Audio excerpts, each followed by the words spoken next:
bienvenue à votre rendez-vous favori donc de rencontres sans filtre, d'échanges à bâton rompu entre moi-même, André Bois, et bien sûr mes invités qui sont soit des politiques, des acteurs économiques, des acteurs sociaux et des personnes qui représentent la Côte d'Ivoire, qui sont la Côte d'Ivoire d'aujourd'hui, et nous leur permettons justement de répondre au feu roulant de nos questions. Ce soir, nous vous ramenons un homme politique, il est du PPACI, le Parti des peuples africains version Côte d'Ivoire, chargé de la mobilisation des jeunes. Il est le premier secrétaire général adjoint de ce parti. Quoi, Justin est avec nous. Bonsoir. Bonsoir.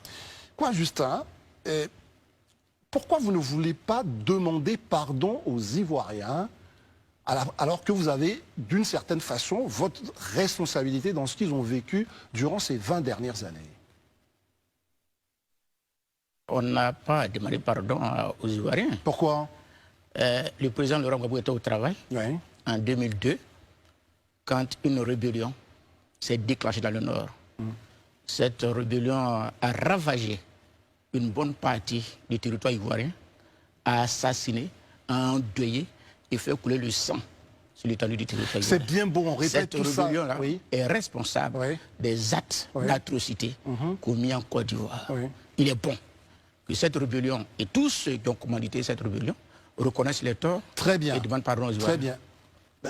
Quoi, Justin, vous êtes au pouvoir, parce que là c'est un discours qui est porté depuis longtemps, mais quand vous êtes au pouvoir, vous avez la responsabilité, l'État est mis entre vos mains pour protéger les Ivoiriens. Donc quand vous n'arrivez pas à le faire, qu'elle s'appelle rébellion, qu'elle s'appelle des bandits de grand chemin, c'est votre responsabilité et vous ne pouvez pas vous dérober à cela. Et le président Laurent Gbagbo et son gouvernement a assumé cette responsabilité de protection des Ivoiriens. On l'assumait. Il l'assumait tellement bien qu'ils ont pris toutes les dispositions pour que les Ivoiriens soient en paix et tranquilles. Mais quand une rébellion commanditée par des gens tapis dans l'ombre, pas ce jeu, par des gens tapis dans l'ombre, agresse un pays, tous les Ivoiriens, quels qu'ils soient, devraient faire bloc derrière le gouvernement de Gbagbo Laurent pour booster hors de péril cette rébellion. Ça, je le comprends, je pourrais même être d'accord avec vous. Mais il n'en demeure pas moins, il faut qu'on parte là-dessus. Est-ce que vous et moi, on peut s'entendre là-dessus pour lancer cette émission? D'accord, il y a eu une rébellion, tout le monde l'a su, il n'y a pas de problème. Mais votre responsabilité était de la contenir. Est-ce que ça, vous n'avez pas pu le faire? Ça vaut que vous demandiez pardon aux Ivoiriens. Je veux juste une réponse là-dessus. Le pays a été attaqué, oui ou non? Oui. Par qui? Vous n'avez pas pu. Est-ce que le pays a été attaqué par Gbagbo Laurent lui-même? Mais c'est une rébellion qui a été déclenchée contre la Côte d'Ivoire, contre le gouvernement de Gbagbo Laurent. Le gouvernement de Gbagbo Laurent, en tant que responsable de l'État, a pris les dispositions pour que l'État ne s'écroule pas, pour que la République ne se désagrège pas. Il faut lui dire merci. Et là, vous n'êtes pas prêt à demander pardon? Pas qu'on n'est pas prêt à demander pardon, mais que les uns et les autres reconnaissent leur tort, parce qu'ils ont fait du tort aux Ivoiriens. Sauf vous. On peut l'enregistrer comme ça. Je n'ai pas dit qu'on n'a pas fait du tort aux Ivoiriens, mais je dis qu'il faut qu'ils reconnaissent le tort. Très bien. Ceux qui ont agressé la Côte d'Ivoire, ceux qui ont attaqué la Côte d'Ivoire, doivent reconnaître le tort et demander pardon aux Ivoiriens. Très bien. On a entendu vos propos. Vous vous arc-boutez à cet angle j'allais dire, de votre discours, et vous ne tenez pas à y déroger. Parlons de vos ambitions politiques. Vous étiez Front populaire ivoirien, vous êtes revenu sur la scène politique après la libération du président Gbagbo et bien sûr son retour en Côte d'Ivoire avec de grandes ambitions, c'est le PPACI. On en est où aujourd'hui avec, on va dire, le travail, le maillage politique que le PPACI était censé opérer sur l'ensemble de la Côte d'Ivoire? On ne vous voit pas au nord, on ne vous voit pas dans des zones. Le PPACI finalement... Votre télévision est représentée au nord? Oui. Vous couvrez les activités du nord? Bien sûr. Nous y sommes. Avec le ministre Malik Issa, qui travaille sérieusement. C'est juste un exemple. Qui travaille sérieusement à implanter le PPACI à Korogo, à Bundiali, à Dikodougou et autres. Nous y sommes avec le ministre Katina Kouné, qui travaille à Katiola, à Niakaradougou. Mais lui va être à Port-Bouin, il a lâché le nord. Je vous réponds, pour installer le PPACI dans cette zone-là. Nos cadres du nord sont déversés partout dans le nord pour implanter le parti. Le parti se porte très bien dans le nord, parce que nous sommes en train de construire notre force opérationnelle sur le nord. Et le nord accueille favorablement le PPACI. Parce qu'on dit quoi? Je vous pose la question. On dit que des trois grands partis, ceux qu'on appelait les trois grands, vous êtes sans doute le plus faible, parce que les autres, le RHGP, ils disent, nous on est partout, le PDCI, on est aussi partout, mais pour le PPACI, vous me rassurez, aujourd'hui, nous sommes étendus un peu partout. Le parti qui couvre l'ensemble du territoire ivoirien, c'est le PPACI. C'est le PPACI. Nous sommes un parti national. Le RHGP dont vous parlez est un parti sectaire. Très bien. Pourquoi vous dites ça?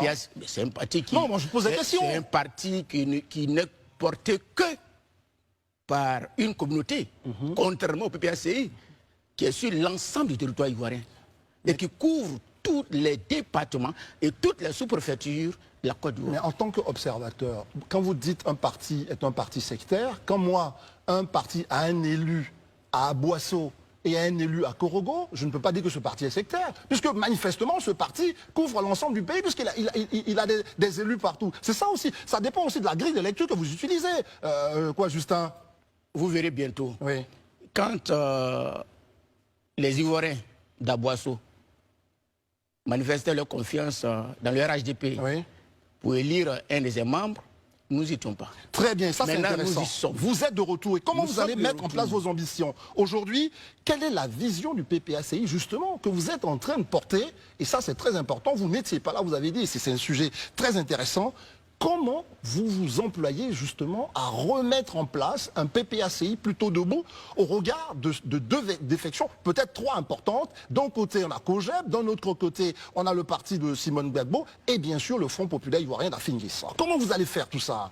Le PPACI, je dois vous rassurer, je porte très bien. Oui. Nous avons enregistré des hauts cadres qui ont adhéré à ce parti dès le retour du président Laurent Gbagbo. Oui. Comme c'est Sam Diassé. Vous connaissez bien d'autres cadres qui sont venus dans le PPACI pour renforcer la dynamique opération du PPACI. Oui. Le PPACI se porte très bien. Sur la base de ces cadres qui sont là, très bien. Très bien. Maintenant, le président Gbagbo Laurent a donné instruction que nous nous attelions à son implantation. Nous avons identifié toutes les sous-préfectures que compte la Côte d'Ivoire et nous avons des fédéraux qui travaillent à l'implantation du PPACI dans ces départements, dans ces sous-préfectures. Au plan opérationnel, nous sommes une force qui compte.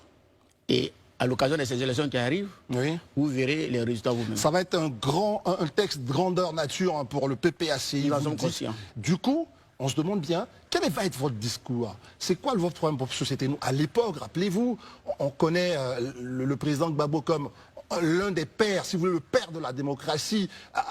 Aujourd'hui, ça va être quoi son discours? C'est quoi ce que le PPACI apporte justement de différent? Je ne vais même pas demander son programme de société, il est sans doute socialiste, on est d'accord. Mais ça va être quoi justement de différent que vous allez proposer au regard de l'offre politique? On a bien sûr beaucoup de partis de gauche.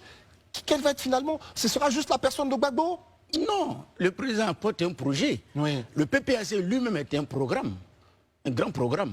Maintenant, les Ivoiriens, ils vont voir leurs conditions actuelles de vie. Oui. Et puis ils vont voir l'offre que le PPACI va leur proposer. Actuellement, que vivent les Ivoiriens? À la hausse du carburant, à la hausse des denrées alimentaires, tout a augmenté. Les Ivoiriens vivent dans une certaine misère, dans une petite paupérisation, alors qu'on nous dit que la croissance a augmenté. Mais les Ivoiriens ne vivent pas cette croissance, elle ne profite pas aux Ivoiriens, mais plutôt aux multinationales. Les Ivoiriens apprécieront.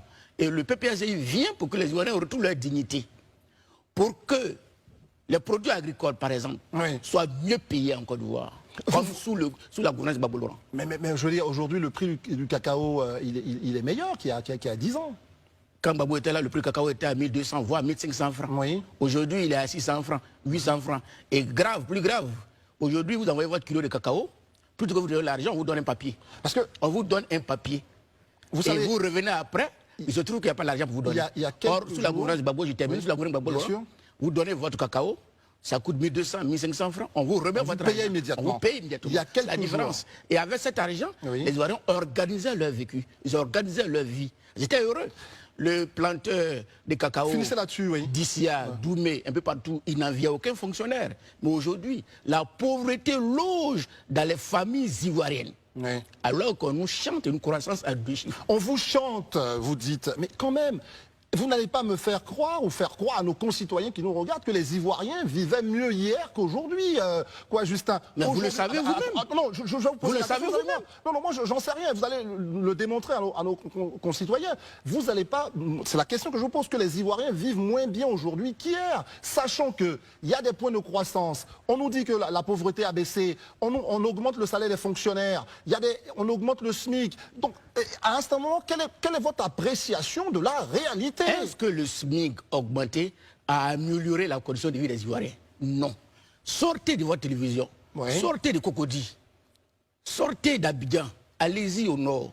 Vous verrez les parents. Au nord, le SMIC n'y est pas appliqué. Vous verrez le SMIC, oui. C'est pour qui? Oui. Ça améliore la condition de vie de qui? Les Ivoiriens sont dans la pauvreté au nord. Quand je me promène, je prends ma voiture, que je vais de département à département, je vois des parents en train de pleurer. Ils pleurent de quoi? De faim. Ils n'arrivent pas à manger. Leurs produits sont mal payés. Tout est cher sur le marché. Ils n'arrivent pas à scolaire leurs enfants. Ce n'est pas caricatural ce que vous faites. C'est ce que votre façon de faire la politique. C'est ce que vivent les Ivoiriens. Non, il faut que je vous pose la question très bien. Le RGB a réussi quelque chose. Non, laisse-moi le RGB. Moi, je suis un observateur, je vais vous poser juste la question. Le régime a réussi. Est-ce qu'à un certain moment, quoi, Justin, vous pouvez dire des choses marchent et il y en a qui marchent moins bien et nous allons les améliorer? Parce que si vous êtes dans un tableau tout à fait noir, il y a un problème. Non. Ne caricaturez pas comme ça. J'ai vu qu'il y a un troisième pont. Ça a leur actif. Par exemple. Ça a leur actif.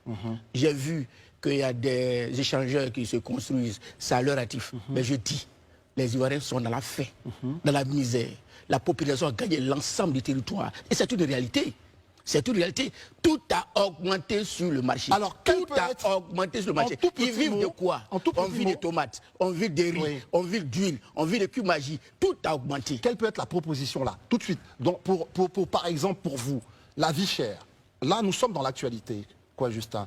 Le gouvernement vient de nous dire le carburant augmente. Quelle aurait pu être la proposition du PPAC? Le gouvernement doit réduire son train de vie. Par exemple, le gouvernement doit réduire son train de vie. C'est important pour penser aux pauvres qui sont dans les campagnes. Le gouvernement doit renoncer à certains avantages pour penser aux pauvres qui sont dans les campements, dans les villages. Le gouvernement doit plus subventionner des produits de première nécessité pour que son peuple vive que de s'embourgeoiser lui-même. Mais il y a des prix qui sont subventionnés, etc. C'est déjà une bonne chose ou pas? C'est insuffisant. Le carburant vient d'augmenter. C'est insuffisant. Vous dites c'est insuffisant. Je prends j'allais dire, cette transition-là pour dire c'est à peu près ce que vous pourriez faire en matière justement de lutte contre la vie chère et pour faire avancer la société. On va revenir à la politique.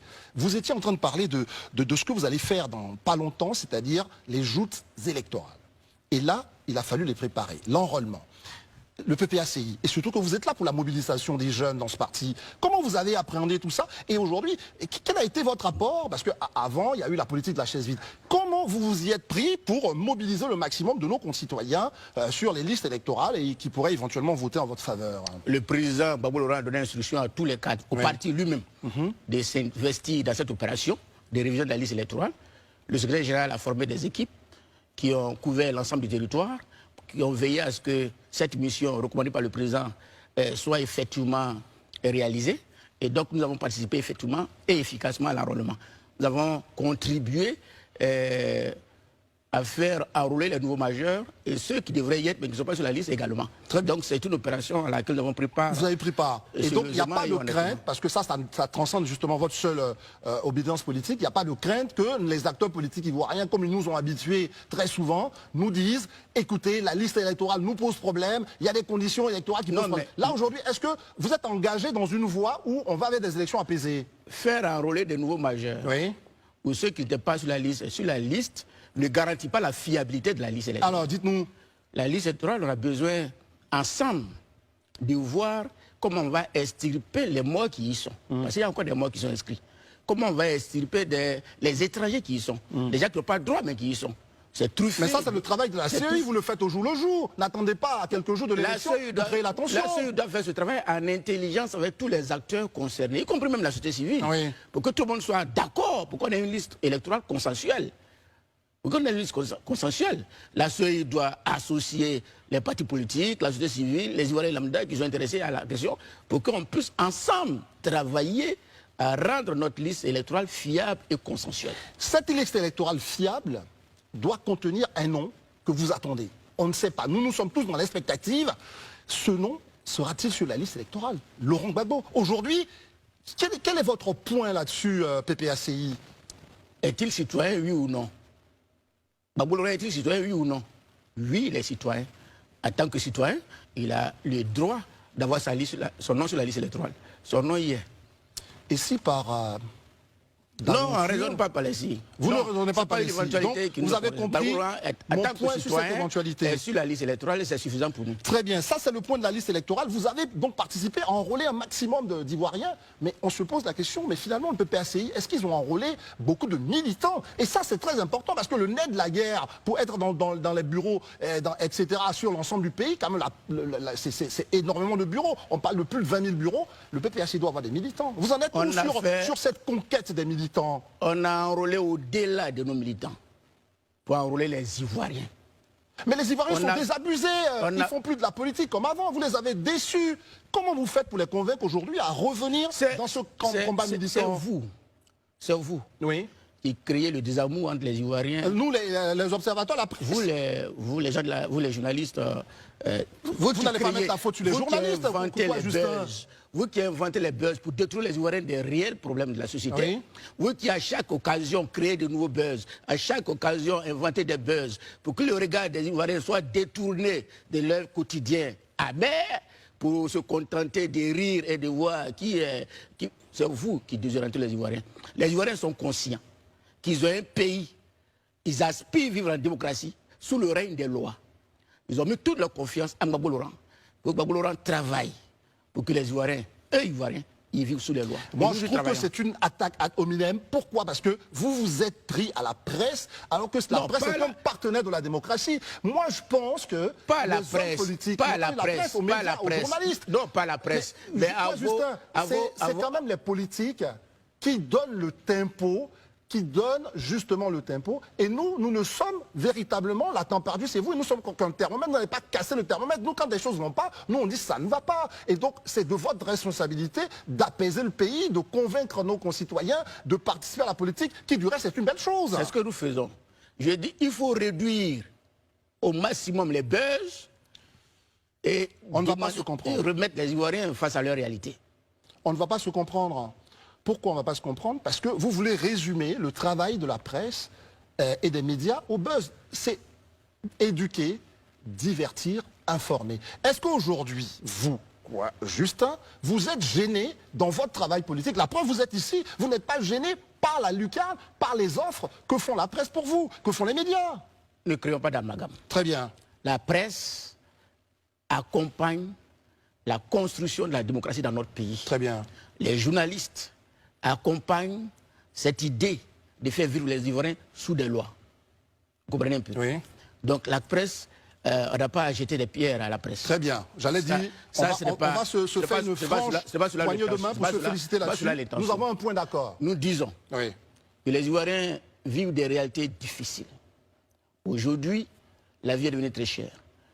D'autres Ivoiriens, d'autres étudiants ne pouvant plus supporter le présent et ne voyant rien comme perspective d'avenir, prennent les raccourcis, le suicide. Attention, attendez les conclusions d'enquête. C'est ça aussi le problème des hommes politiques. Prennent les raccourcis, le suicide. Comment on fait pour sauver cette jeunesse désorientée? Comment on fait pour sauver cette jeunesse déprimée, découragée de la vie? Parce que le régime RHDP ne lui offre rien de concret. C'est quoi vos propositions? Vous parlez d'étudiants désabusés, ça je l'accorde. On ne sait pas s'ils se sont suicidés, attendons les enquêtes. Mais face à nos concitoyens, à nos jeunes, et justement vous êtes leur porte-parole à travers votre parti, qui sont désabusés, quel est votre regard, vous, justement, sur ce qui se passe? On va rentrer de plein pied dans l'actualité. Comment vous réagissez à tout ça et quelles pourraient être les recettes du PPACI pour permettre à ces étudiants-là d'être un peu mieux dans leur tête? Il faut construire une société des valeurs. Oui. Une société des valeurs. Et le PACI s'attelle à cela.